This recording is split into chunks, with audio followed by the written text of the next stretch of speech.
Director of Operations at U.S. Central Command. He's former Deputy Chief of Naval Operations. He was commander of 32-nation combined maritime forces in the Middle East and executed a number of counterterrorism and anti-piracy operations in the region. So we're grateful, Admiral, to have you with us today. Thank you very much for being here. Thanks, Martha. Good to be with you. And thanks for standing by while we did that breaking news. I appreciate that.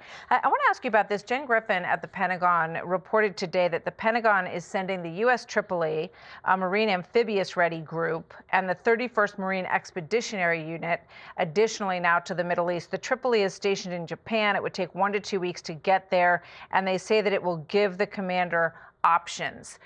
Give us your sense. Tell us why these why these ships are important to the region, given what's going on.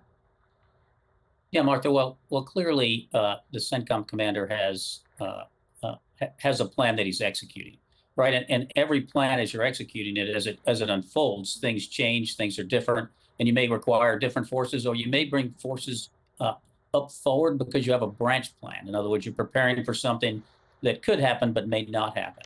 So what you're seeing is a staging of forces that are coming forward to continue to allow the CENTCOM commander to have options for things that could happen, because you don't always get to execute a plan exactly and have it unfold exactly as you planned it. Sure. The enemy gets a vote, and the environment gets a vote, and you want to still be able to have as many options you can to give the president as those things unfold. Now, in terms of the Strait of Hormuz, no doubt every plan that has existed for an attack on Iran has included what would happen when they try to shut down the strait, right? So what's your assessment of how that's going so far? Yeah, I think you hit the nail right on the head, Mark. That there's been some talk that there wasn't a plan for the Straits of Hormuz being held hostage, or at least Iran saying that it's closed. As you said, they've been doing it for decades. This has been their, the ace that they've always had. There's a big difference, though, now. Before, when we would make these plans on how we would reopen the straits, and by the way, we do those with, the last time we did it was just last year, and we did it with 30 other nations. It shows you how important the straits are to everyone, and that it's not just a U.S. problem or threat when this thing gets closed. So what's different now, though, is Iran is in a different state. We built those plans for a much more robust capability from Iran.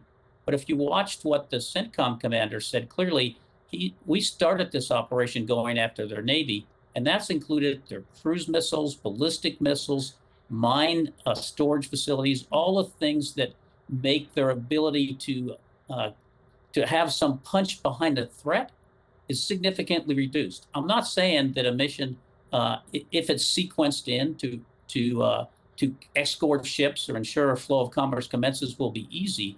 I'm just saying that it's a completely different starting point, and to be frank, it's one that we expect and would expect the international community to support, because it's a global issue. All right. The president has said, that we're going to see unexpected issues coming up, unexpected offenses on the part of the United States, and that he absolutely wants those tankers to be moving through the Strait. So it's going to be interesting to see what happens in the next 24 hours. Thank you very much, Admiral Kevin Donegan. It's great to have you with us. I hope you'll be on speed dial for us, because I have a feeling we're going to have to talk about this over the weekend and into next week. So thank you very much, sir. Thanks, Martha. Be sure to like and subscribe for all the Fox News latest on YouTube, and catch full shows streaming now on Fox One.